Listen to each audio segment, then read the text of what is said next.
Subscribe to get contents via mail. Purchase shorthand journals and more.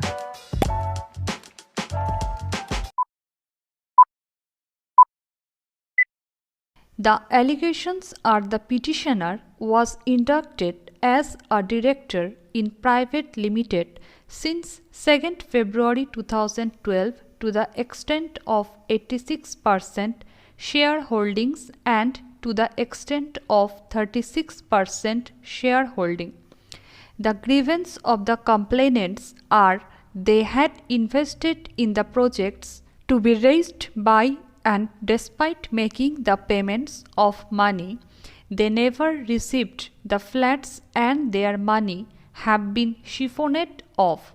The learned senior counsel for the petitioner submit this FIR was registered on 13th August 2018 and petitioner though initially joined the investigation but later was arrested on 9th November 2019.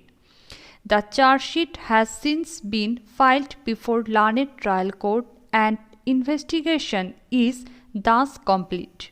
It is argued after filing of the charge sheet there is no progress in the case.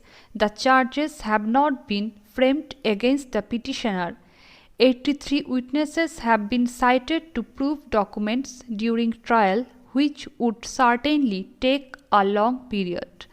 It is the submission of the learned senior counsel for the petitioner per charge sheet private limited was having its bank account with Bank of Baroda, Greater Noida.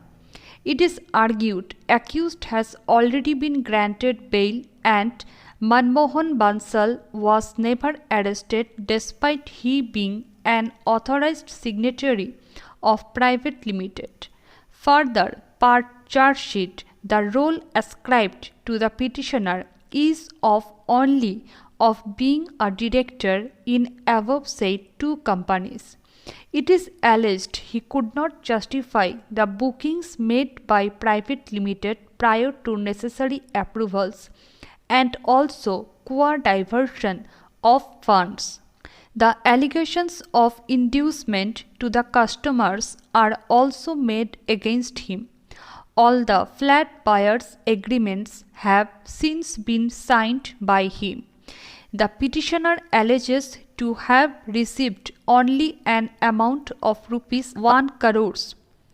Only an amount of rupees 1 crores as salary for 5 years with effect from March 2013 to October 2017. Admittedly, there is no allegation proof of siphoning of the funds against him and as alleged he was not a signatory of bank account of private limited maintained with Bank of Baroda from where diversion of funds is alleged. It is submitted that since the alleged siphoned amount was funds is alleged. It is submitted that since the alleged siphoned amount was rupees 2 crores and the accused who enjoys respectable status in the society had voluntarily offered to deposit rupees 4 crores before the Honorable High Court of Delhi, which offer was duly accepted by the Honorable High Court and interim protection was granted to the applicant by order dated 29th January 2000.